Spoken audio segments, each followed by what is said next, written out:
तो आज की वीडियो में हम बात करने वाले हैं रेक्टस शीट के बारे में कि रेक्टस शीट कैसे बनती है, क्या इसकी इंटीरियर पोस्टीरियर वॉल्स हैं, इसके अलावा ओल्ड और न्यू थ्योरी में क्या डिफरेंस है और अप्लाइड केमिस्ट्री क्या है। तो सबसे पहले ये रेक्टस शीट बनती कहाँ है। जो हमारी रेक्टस एब्डोमिनस मसल है उसके दो हेड्स है। इसकी ओरिजिन इंसर्शन नर्व सप्लाई हमने मसल्स ऑफ एब्डोमेन वाली वीडियो में ऑलरेडी कवर किए हैं। तो ये राइट और लेफ्ट साइड दोनों साइड होगी। तो इस मसल को प्रोटेक्ट करने के लिए और भी कुछ फंक्शंस करने के लिए इसके अराउंड एक शीट होती है, रेक्टस शीट। तो उसके बारे में हम डिटेल में बात करेंगे। अब बात करें ये बनता कैसे है, तो ये तीन जो मसल्स हैं हमारी, एक्सटर्नल ऑब्लिक, इंटरनल ऑब्लिक और ट्रांसवर्स एब्डोमिनस, इन तीनों को एपोनेउरोसिस से मिलके बनता है। अब बात करें कि ये कैसे एक्सटेंड करता है और कैसे बनता है, तो जो अम्बिलिकस है वहाँ से एक लाइन जो पास कर रही है उसको हमने नाम दिया था लीनिया एल्बा। मसल वाली वीडियो में हमने क्लियरली बात की थी कि कैसे ये बनता है। इसके अलावा अगर हम नाइन्थ कॉस्टल कार्टिलेज से नीचे प्यूबिक सिम्फाइसिस की तरफ एक लाइन दोनों साइड ड्रॉ करें, वो लाइन हम बोलते हैं लीनिया सेमिलुनैरिस। अब इसके अलावा जो ऊपर वाली मार्जिन है वहाँ 7, 8, 9, 10 हम लोग कोस्टल कार्टिलेज बनाएंगे और नीचे हमने प्यूबिक सिम्फाइसिस बना दिया। अब हमने बात की थी जो हमारी रेक्टस एब्डोमिनस मसल है उसका एक मीडियल हेड होता है और एक लेटरल हेड होता है। तो 7th वाले पे हमने एक लाइन बना दी जो मीडियल हेड शो करेगी और 8th वाली लेटरल हेड शो करेगी। अब दोनों साइड यहाँ पे एक लाइन होती है जिसे हम बोलते हैं आर्कुएट लाइन, जिसका दूसरा नाम है लीनिया सेमिलुनैरिस। यहाँ हम इसे फोल्ड ऑफ डुग्लास भी बोलते हैं, जो कनकेव अपवर्ड होता है। अब जो हमारी रेक्टस शीट है उसकी दो वॉल्स हैं, एक इंटीरियर वॉल जो आगे की तरफ है और जो पोस्टीरियर वॉल जो पीछे की तरफ है। अब इसका लेवल जो है वो अलग अलग होगा। एक सबसे पहले हमारा कोस्टल कार्टिलेज के ऊपर जो है कुछ कुछ एक्सटेंड कर रहा है, तो एक ऊपर के लेवल पे होगा, एक आर्कुएट लाइन और कोस्टल कार्टिलेज के बीच के लेवल पे होगा और एक आर्कुएट लाइन के नीचे के लेवल पे होगा। तो इसके बारे में बात करते हैं। अब जो इंटीरियर और पोस्टीरियर वॉल्स है वो 3 लेवल्स पे है। कौन कौन से 3 लेवल है? अबव कोस्टल मार्जिन पे, फिर कोस्टल मार्जिन के नीचे और आर्कुएट लाइन के बीच में, और तीसरा आर्कुएट लाइन के नीचे और प्यूबिक सिम्फाइसिस के बीच में। तो ये 3 लेवल्स पे होगी जो हम डिस्कस करते हैं डायग्राम के साथ, जिससे आपको ज़्यादा अच्छे से समझ आएगा और आप इजीली बुक से रीड कर सकोगे। अब इसकी फॉर्मेशन की 2 थ्योरीज हैं, ओल्ड और न्यू। पहले हम ओल्ड कंसेप्ट के बारे में बात करेंगे। अब हम कोस्टल मार्जिन के ऊपर देखेंगे। तो ये जो हमारी लीनिया एल्बा हमने बना ली, दोनों साइड हमने लीनिया सेमिलुनैरिस बना दी। अब हमने मेनली 3 मसल्स की बात करनी है, external oblique, internal oblique, transverse abdominis, ठीक है। अब जो एक्सटर्नल ऑब्लिक है इसका कोई भी इंटीरियर पोस्टीरियर लैमिना नहीं होता। ये हमेशा मोस्टली क्या है, आगे से जाएगी, इंटीरियर वॉल बनाएगी ज़्यादातर केसेस में। अब इंटरनल ऑब्लिक के 2 लैमिनास होते हैं, इंटीरियर और पोस्टीरियर। तो इसके कुछ लैमिनास कई बार आगे से चले जाएंगे, कई बार रेक्टस एब्डोमिनस के पीछे से चले जाएंगे। मतलब ये रेक्टस एब्डोमिनस मसल है ना, तो हमने बस ये बताना है रेक्टस शीट में कि आगे कौन से फाइबर्स जा रहे हैं, पीछे कौन से जा रहे हैं और कैसे शीट बन रही है। और ट्रांसवर्स एब्डोमिनस के फाइबर्स ज़्यादातर पीछे से जाएंगे, बट एक बार हम डिस्कस करते हैं। अब जो हमने पीछे बात की थी कोस्टल मार्जिन के ऊपर, अब ऊपर से सिर्फ आगे से क्या जा रहा है, एक्सटर्नल ऑब्लिक के फाइबर्स आगे से पास कर जा रहे हैं। मतलब ये हमारी रेक्टस एब्डोमिनस मसल है और उसके आगे से एक्सटर्नल ऑब्लिक के फाइबर्स मूव कर रहे हैं। अब ऊपर कोस्टल मार्जिन के ऊपर हमारी एक्सटेंड नहीं करती। जब हमने ओरिजिन इंसर्शन किए थे, हमने इंटरनल ऑब्लिक और ट्रांसवर्स एब्डोमिनस के ओरिजिन इंसर्शन यहीं पे ख़त्म कर दिए थे, हमने उनको ऊपर भेजा ही नहीं था। तो अगर वो मसल्स ऊपर होंगी नहीं तो उसकी ना इंटीरियर वॉल में आएंगी ना पोस्टीरियर वॉल में आएंगी। अगर आपने ओरिजिन इंसर्शन वाली वीडियो देखी होगी तो आपको ये ज़्यादा ईज़िली समझ आ रहा होगा, ठीक है। तो इसलिए आगे से सिर्फ एक्सटर्नल ऑब्लिक पास करेगा, इंटरनल ऑब्लिक और ट्रांसवर्स एब्डोमिनस यहाँ होएगा नहीं। पीछे क्या होगा, सीधा 5th, 6th और 7th वाला हमारा वो आ जाएंगे, कोस्टल कार्टिलेज। तो इसकी फिर बाउंड्रीज क्या होगी, आगे एक्सटर्नल ऑब्लिक के एपोनेउरोसिस, पीछे क्या होगा, कोई भी बॉल नहीं होगी, सीधा 5th, 6th, 7th costal cartilage होगा, ठीक है। अब बात करते हैं बिलो कोस्टल मार्जिन, मतलब कोस्टल मार्जिन के नीचे और आर्क्यूट लाइन के ऊपर, मतलब इस पॉइंट की वो बात कर रहा है। तो इसमें क्या होगा, अब इसमें देखते हैं external oblique, internal oblique, transverse abdominis हमने दोनों साइड बना ली।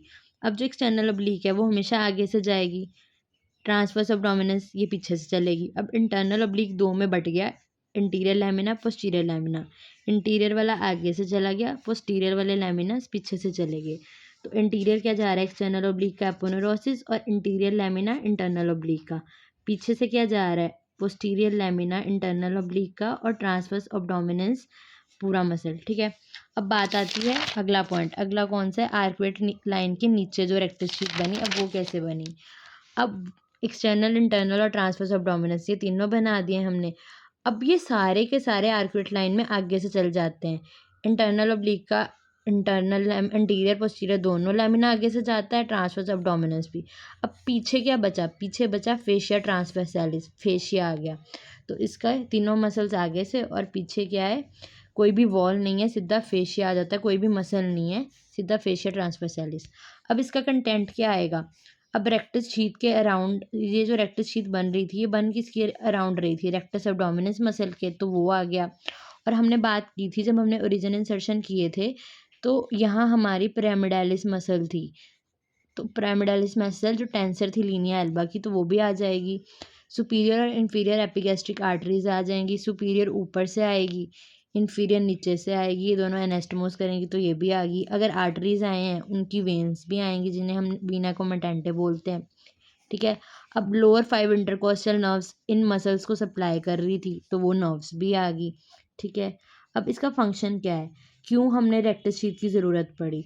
अब जो हमारी रेक्टस मसल है जब वो कंट्रैक्ट करेगी, उसको वैसे ही सेगमेंट में नेचर ने डिवाइड किया था, ये हमने उस वीडियो में बात की थी, उसकी अब एफिशिएंसी जो है इंक्रीज़ हो जाए, एज अ रिज़ल्ट इसको उन लोगों ने मतलब नेचर ने इसको रेक्टस शीट दी है। इसके अलावा अगर कंट्रैक्ट करते टाइम में कहीं गिर ना जाए, मसल आगे की तरफ या पीछे की तरफ ना आ जाए, इस वजह से भी दी, मतलब हमारे पास रेक्टस शीट है।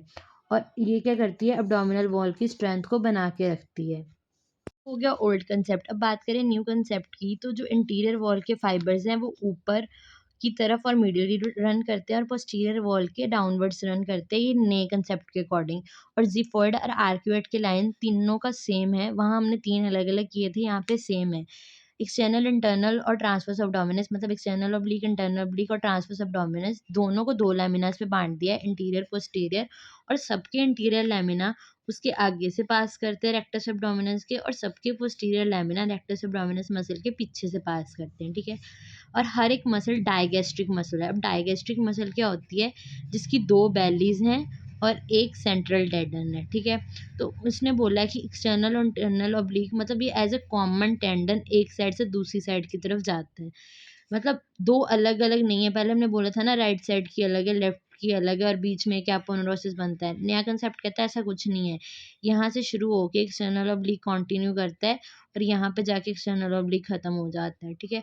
बस एक ही मसल है, उसकी 2 बेलीज अलग अलग हो गई हैं, ये बोल रहा है। अब इसके अलावा उसने तीसरा बोला कि फाइबर्स, अगर राइट साइड के फाइबर है, अब हम मानते हैं कि वो ख़त्म हो जाते हैं, फिर एपोनेउरोसिस करके यहाँ पे लीनिया एल्बा बनता है और यहाँ लेफ्ट वाले आ गए। बट वो बोलता है जो राइट साइड के एपोनेउरोसिस वाले फाइबर है, जब वो मिड लाइन पे पहुँचते हैं वहाँ पे ख़त्म नहीं होते, पर क्रॉस कर जाते हैं लेफ्ट साइड का एपोनेउरोसिस बनाने में, मतलब एक कॉमन टेंडन होता है, ठीक है। अब बात करते हैं इसकी अप्लाइड एनाटमी की। अब लीनियर सेमुलनैरिस के लेवल पे अब ये एक वीक पॉइंट है, तो जहाँ पे भी कोई वीक पॉइंट होगा, वीकनेस होगी वॉल में, तो वहाँ से कंटेंट बाहर आ जाएगा, हर्निएशन हो जाएगी। तो ये हमारा हो गया कि हर्निया हो सकता है लीनियर सेमुलनैरिस के लेवल पे।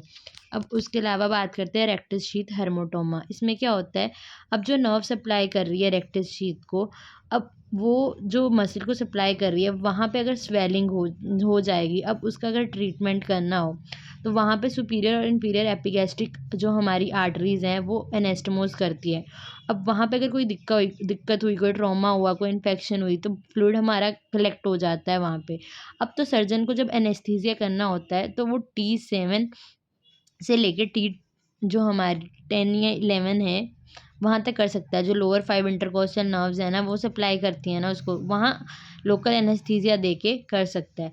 तो वो जो फ्लूइड एक्युमुलेशन होती है उसको हम टर्म यूज़ करते हैं रेक्टस शीथ हेर्मोटोम। अब मान लो अगर हमने कोई सर्जिकल इंसिजन देनी है और अब्डोमेन को खोलना है, तो वो इंसिजन हम कहाँ देते हैं, मिड लाइन इंसिजन देते हैं लीनिया एल्बा के अलोंग, क्योंकि लीनिया एल्बा एक ऐसा पॉइंट है जहाँ कोई भी नर्व्स, कोई भी वेसल्स ऐसी प्रेजेंट नहीं है, तो इसलिए ब्लीडिंग और पेन नहीं होगी। अब क्या होता है, कुछ जो ओबीज पर्सन होते हैं उनमें क्या है, लीनिया एल्बा ऊपर से वाइड होती है, तो वहाँ से कंटेंट बाहर आ सकता है, तो उसको हम बोलते हैं एपिगैस्ट्रिक हर्निया। अब नॉर्मली हमारी रेक्टस शीथ जो है पैरेलली पड़ी होती है, पर ओबीज पर्सन में ऐसे डिवार्केशन हो जाती है, यहाँ पे फैट इकट्ठा हो जाता है, तो ये वीक एरिया का पॉइंट है, तो यहाँ से हर्निएशन हो सकती है। तो as a result overall rectus sheath हमारी एक प्रोटेक्टिव सपोर्ट देती है।